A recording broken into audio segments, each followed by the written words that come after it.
नमस्कार विद्यार्थी मित्रों, सिद्धि हिंदी विद्यालय की ऑनलाइन क्लास में आप सभी बच्चों का हार्दिक स्वागत करता हूँ। विषय गणित, कक्षा कौन सी बेटा? कक्षा 3, थर्ड क्लास के बच्चों के लिए बेटा। आगे के वीडियो में हमने बहुत कुछ अभ्यास किया है, उसी क्रम में आज आगे प्रश्न हल करने हैं।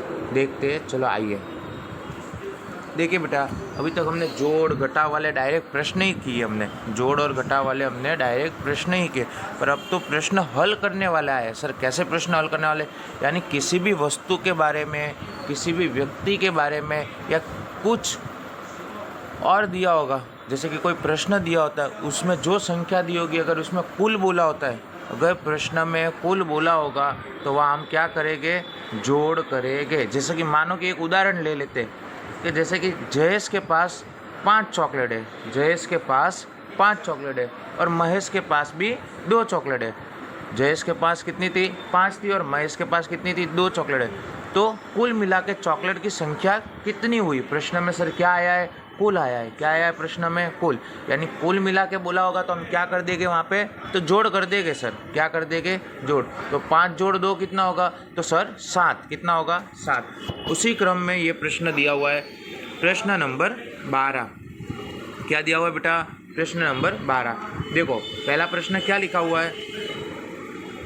एक विद्यालय में पहली कक्षा में 236 छात्र और दूसरी कक्षा में 185 छात्र है, तो इन दोनों कक्षाओं में कुल मिलाकर कितने छात्र हुए? यानी पहली कक्षा में कितने? 2, 3, 6 और दूसरी कक्षा में 185। अब क्या बोला? कुल मिला के कितने छात्र हुए? कुल यानी हम क्या कर देंगे बेटा? जोड़। तो बना दो जोड़ की तरफ। तो जो संख्या लिखते हम, तो ये किसकी संख्या लिखी है हमने? तो पहली कक्षा की संख्या लिखी है। किसकी लिखी है? पहली कक्षा की। ये देखो यहाँ दिया हुआ है, ठीक है। और दूसरी कक्षा की संख्या ये रही, यहाँ दिया हुआ है, देखो दिख रहा है दोनों। तो हमने लिख दिया दूसरी कक्षा की संख्या इतनी। अब हम क्या कर देंगे बेटा? इसमें जोड़। तो जोड़ करना तो आता ही होगा सभी बच्चों को। हमने आगे बहुत कुछ अभ्यास किया है जोड़ और घटाव को लेकर। इसके आगे के वीडियो में भी हमने जोड़ घटाव का काफ़ी अभ्यास किया, फिर भी एक बार सर करवा देते। हमेशा जोड़ हो, घटाव हो, तो हमें क्या करना है? पीछे वाली संख्या से ही उनको हल करना रहेगा। आगे वाली संख्या से कोई भी बच्चा हल करेगा नहीं। सबसे पहले ये कितना लिखा हुआ है? 6 जोड़ में 5। क्या लिखा हुआ है? 6 जोड़ में 5। तो गिन लीजिए बेटा, 6 और 5 कितना होता है? तो 1, 2, 3, 4, 5, 6। 6 और 5 तो 1, 2, 3, 4, 5 गिन लिया सबने। अब इन पूरी संख्या को गिन के देखो, 1, 2, 3, 4, 5, 6, 7, 8, 9, 10, 11। कितना आया? 6 जोड़ 5 गिनने पे 11। तो 11 किस तरह लिखते बेटा? 1 और 1। तो सर ने हमेशा बोला है पीछे वाली संख्या हम नीचे लिखते और आगे वाली संख्या ऊपर हासिल में लिखते। आया बेटा समझ में? उसी क्रम में अब यहाँ पे कितना लिखा हुआ है? उसका आगे वाली संख्या 3 जोड़ में 8। कितना लिखा हुआ है? 3 जोड़ में 8। तो गिन लीजिए, 3 और 8 तो 8, 9, 10, 11। कितना आएगा उत्तर? 11। और ऊपर कोई हासिल दी हुई है बेटा? हाँ सर, हासिल में 1 लिखा हुआ है। तो 11 जोड़ 1 कर दोगे तो कितना आएगा? तो 12। कितना आएगा? 12। तो 12 किस तरह हम लिखेंगे? तो 1 और 2। 12 किस तरह लिखेंगे? 1 और 2। तो पीछे वाली संख्या नीचे और आगे वाली संख्या ऊपर हासिल में। दिख रहा है सर? तुम्हें बताते भी जा रहे। फिर उसके बाद उसके आगे वाली संख्या गिनो। 2 जोड़ में 1। 2 जोड़ में 1 कितना होता है? 3। 3 और हासिल का 1 कितना हुआ? 4। तो लिख दिया बेटा 421, यानी 421। उसी क्रम में आगे की ओर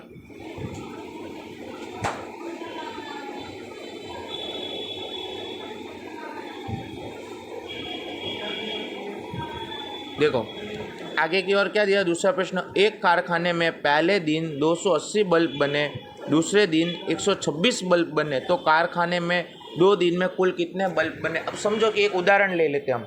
जैसे कि आज समझो कि मम्मी ने खाने में सुबह 5 रोटी बनाई। कितनी रोटी बनाई? 5। और शाम को 10 रोटी बना दी। तो कुल पूरे दिन में मम्मी ने कितनी रोटी बनाई? तो सर 5 सुबह बनाई थी और 10 शाम को। तो कुल कितनी रोटी की संख्या होगी? तो 15। कितनी रोटी बनाई? कुल 15। उसी तरह इसने क्या बोला हुआ है कि एक कारखाने में 280 बल्ब थे। ओके, मतलब पहले दिन 280 बल्ब बने और दूसरे दिन 126 बल्ब बने। तो कारखाना में दोनों दिन मिलाकर कुल कितने बल्ब बने होंगे? तो देखो यहाँ पे देखो पहले दिन 280 तो हमने लिख दिया 280, दूसरे दिन 126 तो लिख दिया 126। अब कुल बोला हुआ है, प्रश्न में क्या बोला हुआ है बेटा, प्रश्न में क्या बोला हुआ है, तो कुल सर कहाँ पे है, तो देखिए ये रहा, कुल मिलाकर कितने बल्ब हुए, कुल यानी सारे मिला के कितने बल्ब हुए, तो हम जोड़ करके देख लेंगे। 0 जोड़ में 6 तो 6, 8 जोड़ में 2 तो 10, 10 का 0 हासिल में 1, ठीक है। 1 जोड़ 2 3, 3 और 1 4, 406, दोनों दिन में कुल मिला के 406 बल्ब बने, ठीक है बेटा। उसी क्रम में तीसरा और चौथा प्रश्न,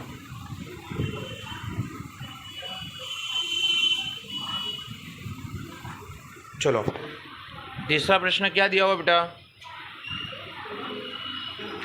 एक बगीचे में 385 385 नीम के पेड़ और 200 कितने लिखे हुए 287 यानी इतने अशोक के पेड़ है।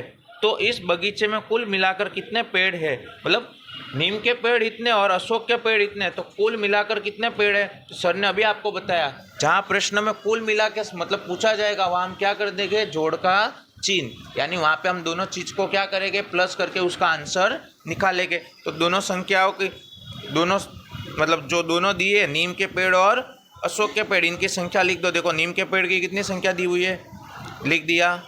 अशोक के पेड़ की कितनी संख्या दी हुई है, तो यहाँ पे भी लिख दिया, ठीक है। अब सर क्या करेंगे, तो अब दोनों के बीच में क्या कर देंगे, जोड़ करके देख लेंगे कुल कितने पेड़ की संख्या है। तो देखो जोड़ करने पे क्या आया, 672 672, ठीक है। उसी क्रम में आगे की ओर बेटा चौथा प्रश्न, एक दुकानदार के पास 163 मोमबत्ती थी, सेल्समैन ने और 239 मोमबत्ती दी, तो अब दुकानदार के पास कुल मिलाकर कितनी मोमबत्ती या हुई, जोड़े 400 से ज़्यादा हुई या 400 से कम। अब मानो कि समझो कि तुम्हारे पापा ने, एक उदाहरण देता हूँ कि हमारे पापा समझो कि रात को हमारे लिए चॉकलेट लेके आए, कि हमारे पापा हमारे लिए समझो कि 10 चॉकलेट लेके आए, ठीक है। और उसी क्रम में मम्मी ने भी हमारे लिए 5 चॉकलेट लेके आए, तो दोनों को मिला के चॉकलेट 20 से ज़्यादा होगी या कम। तो पापा तो 10 लाए थे और मम्मी 5, तो कितनी हुई कुल 15। तो क्या हुआ सर, 20 से ज़्यादा नहीं है, 20 से कम है। उसी क्रम में यहाँ पे क्या दिया हुआ है कि इतनी मोमबत्ती थी और इतनी मोमबत्ती और दे दी, तो ये 400 से अधिक होगी या कम। तो जोड़ करने पे उत्तर कितना आया, 402, यानी ये 400 से अधिक होगी। तो जोड़ करने के बाद ये जो सूचना दी हुई है 400 से ज़्यादा होगा, वो उसके नीचे लिख देना रहेगा। समझ में आया बेटा।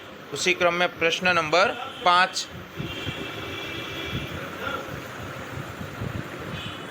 देखिए प्रश्न नंबर 5 में क्या दिया हुआ है, एक गोदाम में कितने गेहूँ है देखो, और उसके सामने कितने चावल के बोरे हैं। तो गोदाम में कुल मिलाकर गेहूँ और चावल के कितने बोरे हो गए, तो दोनों को जोड़ करके कुल कितने चावल और कुल कितने गेहूँ है वो हमें लिख देना रहेगा। उसी के क्रम में छठा प्रश्न, नमन ने पहले दाव में इतने रन बनाए थे और दूसरे दाव में इतने रन बनाए, तो दोनों को मिलाकर कुल कितने रन हुए, 250 से ज़्यादा हुए या 250 से कम।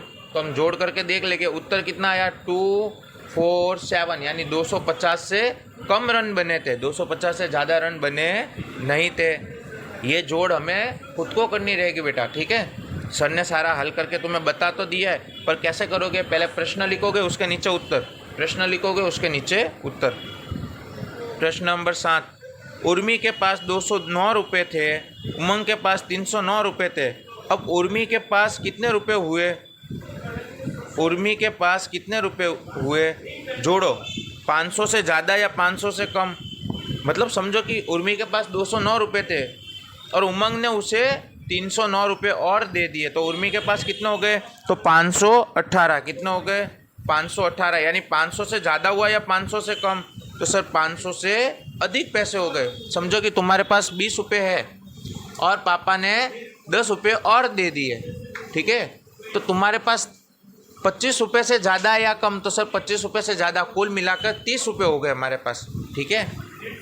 एक टोकरी में 544 आम थे, उसमें और 278 आम रखे, तो अब टोकरी में कुल कितने आम हो गए, तो 544 जोड़ में 278, उत्तर कितना आया 832।